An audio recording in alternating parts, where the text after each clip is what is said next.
ভাবি মামা কোথায় গেল? মামাকে দেখছি না। মোহাম্মদ সবুজ, ভাবির জামাই কেমন করে মামা হয়? ফকিন্নির পুত।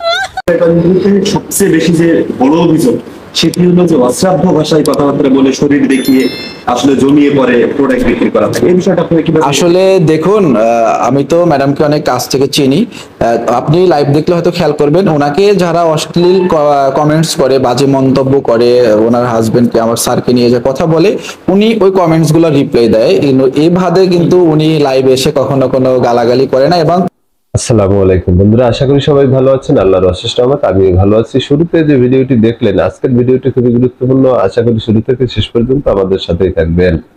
বাংলাদেশের আলোচিত মুখ রুবায়েত ফাতেমা তনি, তিনি অনলাইনে ফেসবুক পেজ এবং ইউটিউব চ্যানেলের মাধ্যমে বাংলাদেশি দেশি বিদেশি পোশাক এবং কসমেটিক্স বিক্রয় করে থাকেন এবং তিনি বাংলাদেশের একজন সফল নারী উদ্যোক্তা। এছাড়াও রাজধানী ঢাকায় তার বেশ কয়েকটি শোরুম রয়েছে। তো আপনারা দেখেছেন কয়েকদিন আগেই তার রাজধানীর পুলিশ প্লাজায় অবস্থিত একটি শোরুমে ভোক্তা অধিকার অধিদপ্তর অভিযান পরিচালনা করেন এবং তাকে সেই প্রতিষ্ঠানকে সাময়িক বন্ধ করে দেওয়া হয়। পরবর্তীতে কিন্তু এই প্রতিষ্ঠানের ওনার রুবায়েত ফাতেমা তনি সেখানে আসেন এবং ভোক্তা অধিকার অধিদপ্তরের সাথে যোগাযোগ করেন এবং যিনি এই কমপ্লেইন করেছেন তার সাথেও যোগাযোগ করেন।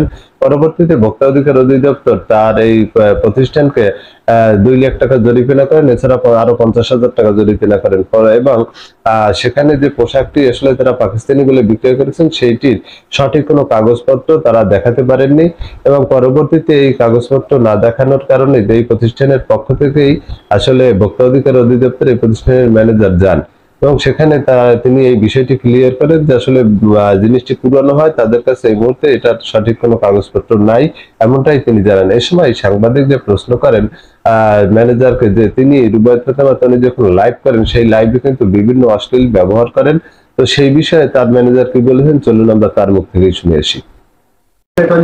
সবচেয়ে বেশি যে বড় অভিযোগ সেটি হলো যে অশ্রাব্য ভাষায় কথাবার্তা বলে শরীর দেখিয়ে আসলে জমিয়ে পরে প্রোডাক্ট বিক্রি করা থাকে। এই বিষয়টা আপনি কিভাবে? আসলে দেখুন, আমি তো ম্যাডামকে অনেক কাছ থেকে চিনি।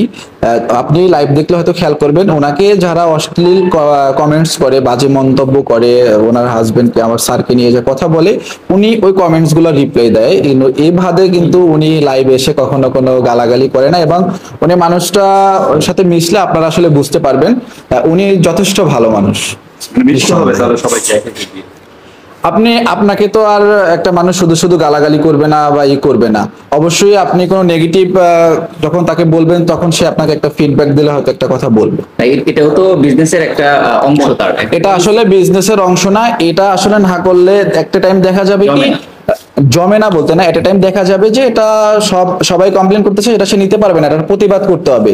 আবার সে একজন প্রতিবাদী নারী, প্রতিবাদ তো সেই অন্যভাবে সে লাইভে করে প্রতিবাদ। হ্যাঁ, তো এটা কি একটা পলিসি না আপনাদের বিজনেসের? এটা আমাদের বিজনেসের পলি না, তাকে লাইভে কমপ্লেন করছে। ইভেন আপনারা জানেন যে আমাদের যেই ধরনের বুলিং এর শিকার হচ্ছে বা হচ্ছে, আমরা অলরেডি আমাদের বনানী থানা জিডি আমাদের চলমান আছে, আমরা আবার সাইবার ক্রাইমেরও আমরা আশ্রয় নিয়েছি, আমরা ও কাজগুলো আমাদের চলমান আছে। অনলাইনে অশ্লীলতা করবেন, আবার কেউ কমেন্টস করলে আপনি অনলাইনে অশ্লীলতা বলতে আপনি কি বোঝাচ্ছেন? যে ভাষাগুলো তিনি ব্যবহার করেন আপনি গ্রহণযোগ্য ভাষা কিনা?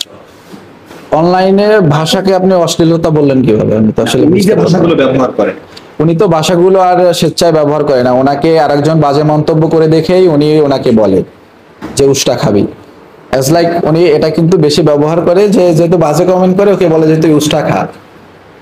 এবং উনি বেছে বেছে বাজে কমেন্ট গুলাই পড়ে কিনা? বাজে কমেন্টস গুলো না, আপনি উনি একজন ওয়ার্কার ওমেন, আপনি দেখবেন উনি প্রতিদিন 17 থেকে 18 ঘন্টা কাজ করে, প্রতিদিন 4-5টা লাইভ করে। তো লাইভে থাকাকালীন অবস্থায় আসলে ক্যামেরার দিকে চোখ থাকা অবস্থায় আপনি কোনো কমেন্টস কিন্তু অ্যাভয়েড করে যেতে পারবেন না। একটা কমেন্টস পড়া শুরু করলে ওটা না পড়ে কিন্তু আপনি করে দিতে পারবেন না। আমরা অনেক কমেন্টস অ্যাভয়েড করি, একেবারে না পারতে যেটা হয়ে যায় ওটা তো পড়তেই হয়। আসলে সব কাস্টমার অভিযোগ করেছে, একজন কাস্টমার, সব কাস্টমার কিন্তু আসলে অভিযোগ করেননি এখানে। তো এখানে সব কাস্টমারের সাথে যে আমরা প্রতারণা করেছি বিষয়টা এমনটা না। তো বন্ধুরা, আমরা শুনলাম রুবায়েত ফাতেমা তনির ম্যানেজার এই বিষয়ে যে কথাগুলো বলেছেন। আসলে বাস্তব কথা হচ্ছে, যখন তিনি লাইভ অনুষ্ঠানগুলো করেন তখন কিন্তু তিনি একটি পণ্য বিক্রয় করার জন্যই করেন এবং সেখানে যারা দরকার আসলে তারা নক করবেন এবং জিনিসটির মান সম্বন্ধে জানতে চাইবেন, পণ্যটির এবং পণ্যটির দাম সম্বন্ধে জানতে চাইবেন। এমনই কিন্তু অনেকেই আছে যারা এখানে বাজে মন্তব্য করে, যে কারণে বাধ্য হয়েই তিনি কিন্তু আসলে বিভিন্ন সময় বিভিন্ন ভাবে এই যে কমেন্ট গুলো করে তার কিছুটা উত্তর দেন, আমরা এটাই দেখেছি। তো বন্ধুরা, আপনারা আশা করবো যে এই বিজনেস পেজ বা যে কোনো লোকেরই আপনার ভালো না লাগলে আপনি এড়িয়ে যাবেন, কিন্তু এভাবে বাজে মন্তব্য করলে তখন বাধ্য হয়ে অনেক সময় অনেক উত্তর দিতে হয়, এবং তার এই উত্তরগুলো কিন্তু অনলাইনে ভাইরাল, কারণ অনেকেই এটা আসলে মজা হিসেবে নিচ্ছেন। তো যাই হোক বন্ধুরা, আজকের ভিডিও এই পর্যন্ত। তো বন্ধুরা, আমার এই ভিডিও সম্বন্ধে আপনাদের কোনো মতামত থাকলে অবশ্যই কমেন্ট বক্সে কমেন্ট করে জানাবেন, এবং নিয়মিত সকল সংবাদ পেতে আমাদের চ্যানেলটি সাবস্ক্রাইব করে আমাদের পাশেই থাকুন। দেখা হবে আগামী ভিডিওতে, সেই পর্যন্ত ভালো থাকবেন। আল্লাহ হাফিজ।